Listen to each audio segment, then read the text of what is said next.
Ahojte, krásny deň želáme všetkým. Ahojte. Moje meno je Barbara Arendášová a venujem sa mentoringu a coachingu v oblasti zdravia, zdravého životného štýlu a podnikania. A toto je moja kolegynka. Moje meno je Tatiana Semanová a zoberám sa o svojich klientov psychosomatikou a emočnými blokmi. Naša dnešná téma budú gynekologické problémy. A keďže Tanička mi chce klásť dnes otázočky ako prvá, takže nech sa páči, Táni, počúvam ťa. No, skús nám povedať, prečo zvyknú mať gynekologické problémy ženy. Tak z krátkosti. No, takže týchto príčin je viac. Môžeme začať od tých našich pubertálnych dám alebo žien.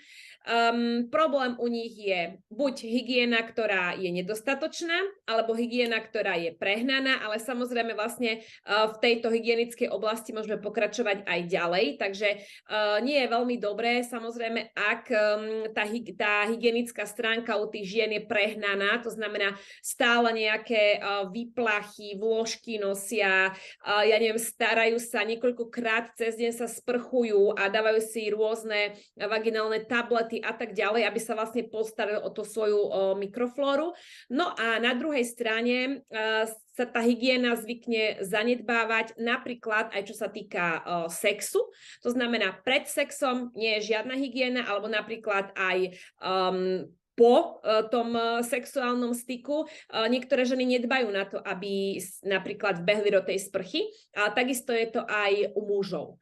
No a čo je vlastne najhoršie, potom tie ženy si to ako keby, že dávajú všetko na seba, takže nepozerajú aj na toho muža a myslím si, že viac to mužské pokolenie prenáša na nás dámy tie svoje kvasinky a problémy, pretože u nich to nie je také výrazné ako u nás. Takže ak tie ženy napríklad už majú nejaký problém, tak je tam samozrejme svrbivosť, nepríjemný pocit a tak ďalej. U muža to tak nie je.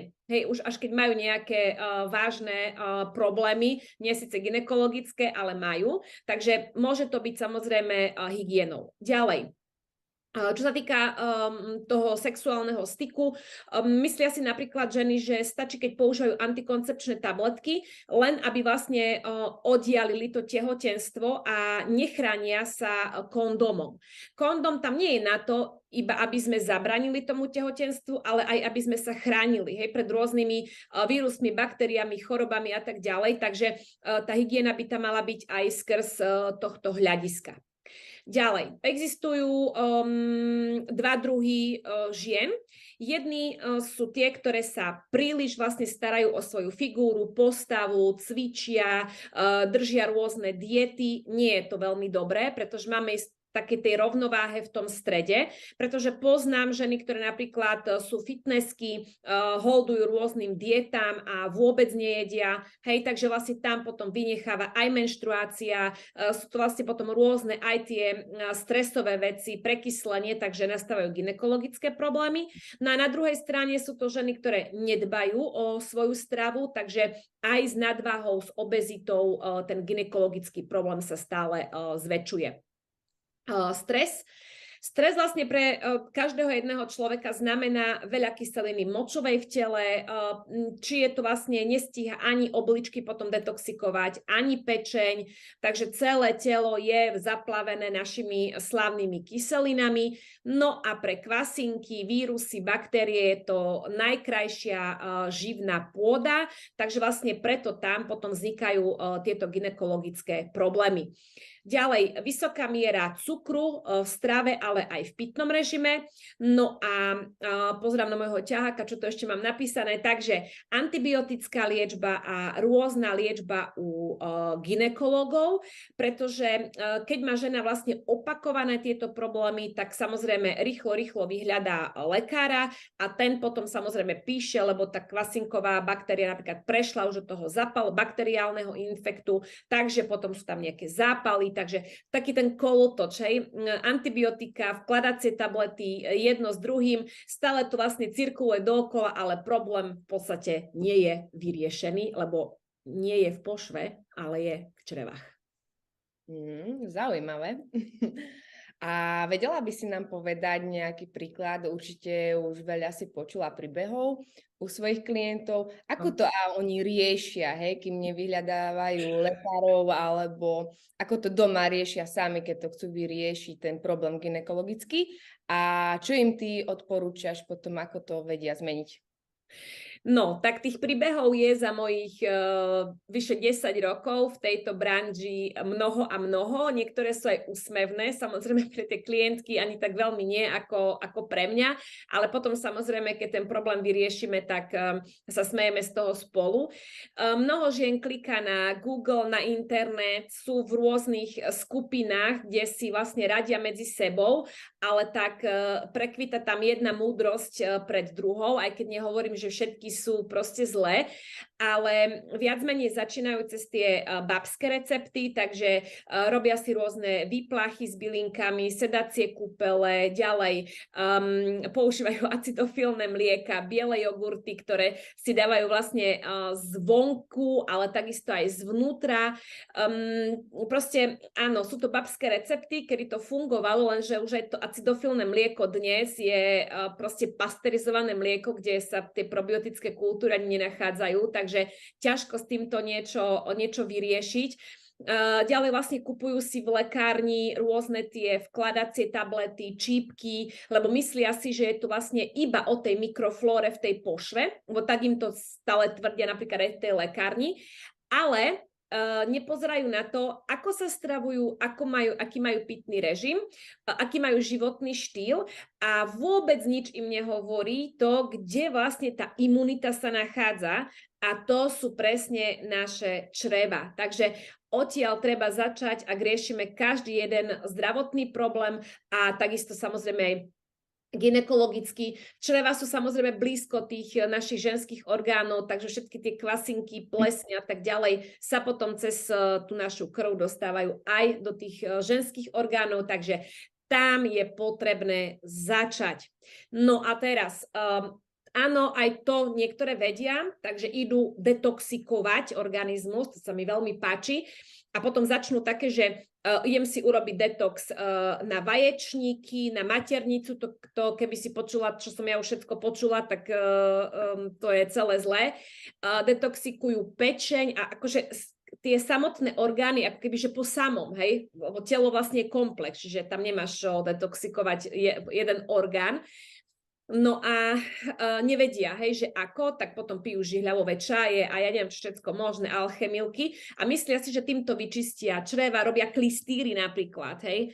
No, takže ja ich učím, ako funguje imunita, ako funguje trávenie, ako vyčistiť tenké črevo, ako musia dostať maximum vhodných minerálov do toho tela a takisto aj probiotických kultúr a ktorých probiotických kultúr. Či už zvonku, alebo vlastne zvnútra, alebo zvnútra.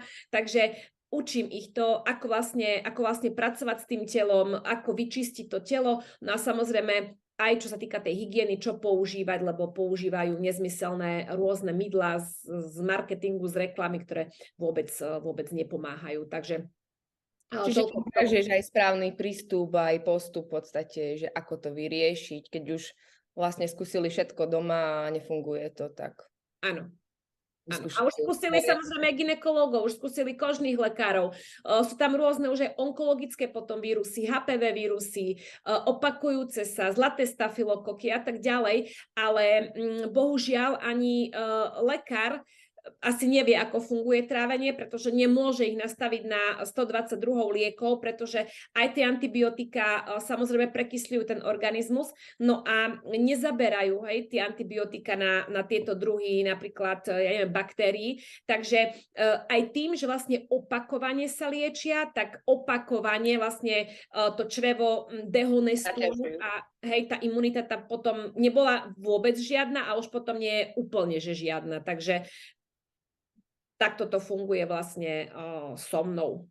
No, ale ja samozrejme už mám tvoju školu, takže tak z časti, takže ja sa ich potom aj pýtam, keď prídu ku mne, alebo keď si voláme, že teda aj ako žijú, hej, aký majú oni životný štýl, aké sú vzťahy v rodine a tak ďalej, pretože už niektoré veci viem aj ja, tak skús nám povedať z toho tvojho hľadiska, prečo tie ženy mávajú tieto gynekologické problémy.